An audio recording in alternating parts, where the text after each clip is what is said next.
Glaucia, boa noite. Primeiramente, parabéns à Comissão de Educação por estar trazendo esse debate de subimportância hoje em Ribeirão Preto. Pode tirar, dá licença. Em Ribeirão Preto, toda interferência. E para nós hoje é muito preocupante que a sociedade não esteja fazendo esse debate de uma forma mais clara, mais apresentável, tal como o Dr. Dalto apresentou para a gente. E nos torna mais preocupação ainda saber a atual situação de Ribeirão Preto, em que está 4 vezes mais do que talvez o mínimo não desejável por todos, né? Então, quer dizer, a nossa visão enquanto entidade sindical, enquanto pai de filhos, de alunos que estão na escola, é que não tem como voltar às aulas esse ano sem que tenha o mínimo necessário de condições. E esse é o ponto que eu acho que eu tenho que fazer essa pergunta, até mesmo porque Ribeirão não conseguiu, acho que, fazer 60 mil testes rápidos na atual situação. Como que vai fazer 60 mil testes entre professores, alunos, profissionais da educação, para que isso daí, de uma forma talvez até semanal, para que as crianças, nem os profissionais da educação, sejam afetados, muito menos seus familiares. Então, é um ponto que, além de como pai, fico preocupado, mas como profissional também fico preocupado, é como nós conseguiremos colocar isso na cabeça dos nossos políticos, que não têm condição de voltar às aulas. Não adianta, emprego consegue novamente, o ano que perdido nós conseguimos recuperar o ano que vem, mas vida não. As vidas elas passam, Glaucia. As vidas elas deixam, quer dizer, hoje nós chegamos a 500, segundo o que foi apresentado agora, 500 óbitos. Essas vidas não voltam. Essa é uma pergunta de ouro. Eu acho que precisa de debate, precisa de manifestação da sociedade organizada, precisa de decisões responsáveis. Uma parte da discussão tem a ver com a judicialização da questão da pandemia. Se eu faço junto do comitê uma recomendação e o prefeito assina a recomendação do comitê, eu sou corresponsável pelas consequências. Eu não vou pular fora e deixar o secretário e o prefeito. Se o prefeito faz um encaminhamento que discorda daquilo que é a recomendação com base em dados científicos internacionais, então ele é responsável pelas consequências. Então, se aumentar o número de casos abrindo escola antes da hora, a responsabilidade é de quem toma a decisão. Além disso, nós poderíamos ter resolvido essa pandemia, esse é o impacto na economia e nas escolas, em abril. Se nós tivéssemos feito um isolamento social real durante 4 semanas, é mais do que suficiente. Teria sido mais do que suficiente para a gente ter entrado em maio sem pandemia. 2 semanas para isolar realmente, 2 semanas para fazer busca ativa dos casos, a economia estava funcionando. Então essa é uma questão em que a ciência ajuda a economia.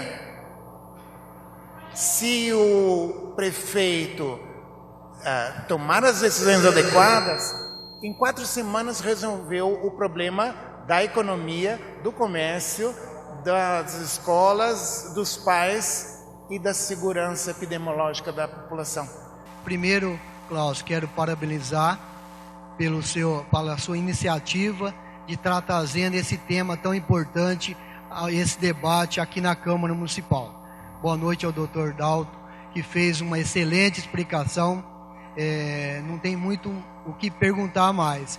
A única coisa é o que nós temos hoje as pesquisas mostram que a situação é crítica, não tem como você nesse momento em Ribeirão Preto abrir as escolas.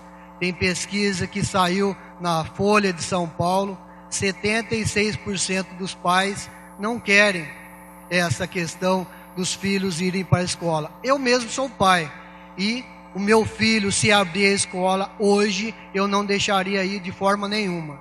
Até por conta que amanhã, deixando esses filhos irem às escolas, amanhã esses próprios filhos vão estar chorando a morte dos seus pais e a morte dos seus avós, que a grande maioria estão aí nessa questão de risco, que são os idosos, e aí não tem como. E o doutor colocou muito bem, as pesquisas mostram, então não tem muito o que falar. Então, a entidade, nesse momento, somos contrários à abertura das escolas em Ribeirão Preto.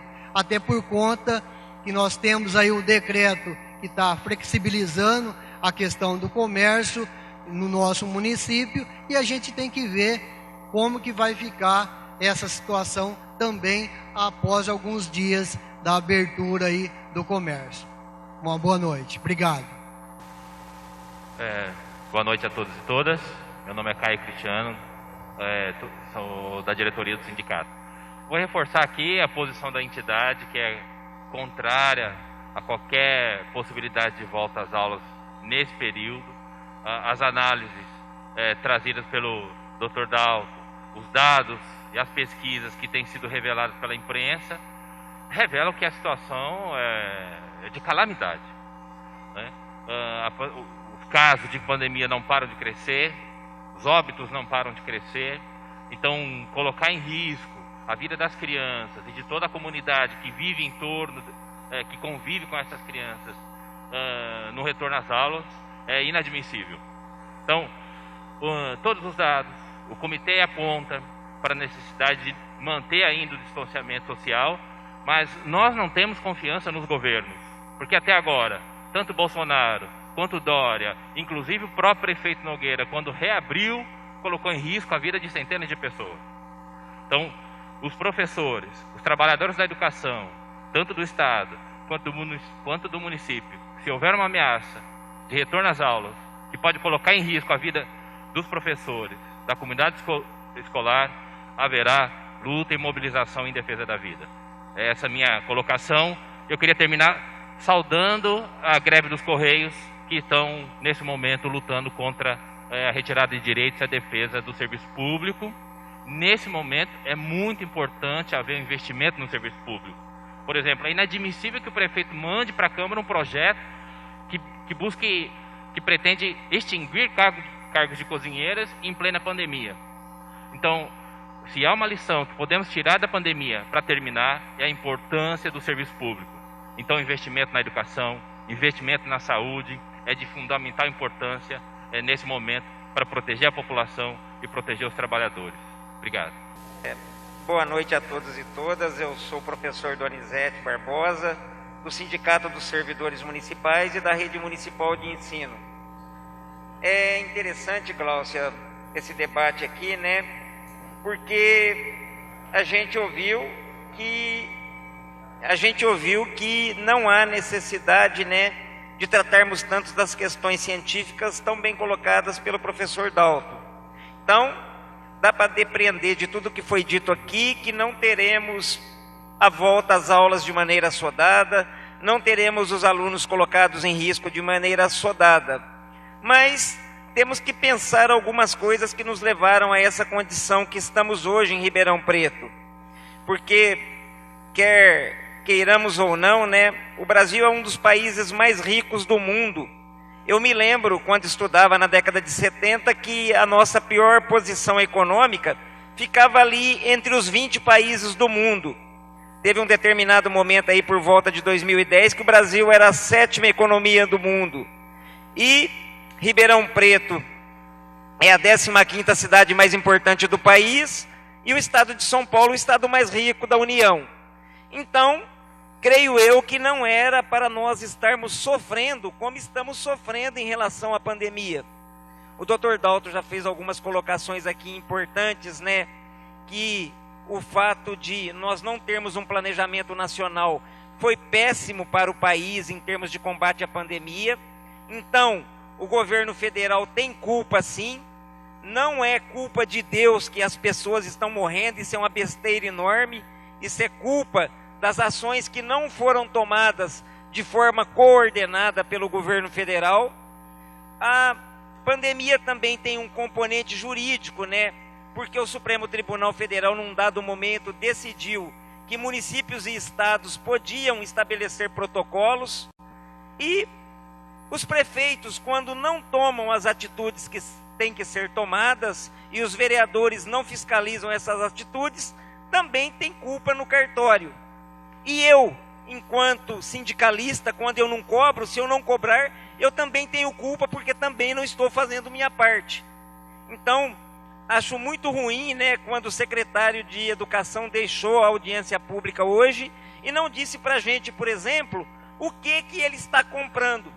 Porque compra, por exemplo, de materiais implica em quantidade, implica em prazo, implica em se pensar um determinado momento para que, vamos dizer, supostamente, a gente tenha o retorno às aulas presenciais. Então, é necessário, né, Gláucia, que a Comissão de Educação cobre do prefeito uma lista do que já comprou, uma lista do que se pretende comprar, se há ou não uma data provável para que aconteça esse retorno às aulas presenciais, de que forma, por exemplo, a gente vai coordenar a rede estadual e a rede municipal, porque uma não está descolada da outra. Veja bem, você é vereadora da cidade toda, o prefeito Nogueira, pelo que eu sei, é prefeito da cidade toda. Os ônibus em Ribeirão Preto são uma permissão municipal, né? As empresas são permissionárias. Então, é preciso que o governo municipal saiba que quando as escolas estaduais voltarem a funcionar, os ônibus vão ficar lotados. E vai acontecer aquilo que o Dr. Dalto colocou, né? Se não houver os protocolos corretos, o que vai acontecer? A pandemia na cidade vai crescer e nós teremos uma série de problemas. Aí não vai adiantar criar um montão de leito de UTI, porque não vai ter UTI, não vai ter médico, não vai ter enfermeiro, não vai ter técnico de enfermagem e vai morrer mais um montão de pessoas. Então, assim, fico muito preocupado com essa falta de clareza sobre o que se vai fazer. Acho que cada um de nós temos que assumir as nossas responsabilidades e se tiver que fazer essa medida que o comitê está propondo do lockdown, que o prefeito tenha coragem, mesmo faltando 3 meses para a tentativa de reeleição, de assumir que temos que fechar a cidade. Porque senão nós vamos ficar eternamente aqui nesse debate, e eu ainda quero voltar aqui, Gláucia, para debater com essa comissão de educação, se nós vamos passar o pano no ano letivo. Porque ninguém vai conseguir me convencer, e eu tenho dito isso nas minhas redes sociais desde o começo da pandemia, que todos os alunos dessa cidade tiveram acesso aos conteúdos que deveriam ter e aprenderam a matéria como deveriam aprender. Então, acho que a gente tem que parar de ser, vamos dizer assim, de meio que escamotear as coisas, né? Temos que enfrentar as coisas com realidade. A população de Ribeirão Preto merece uma educação de qualidade, merece uma educação adequada, e nós temos a obrigação de oferecer isso à população com sinceridade e com verdade. Agradeço. Muito obrigado.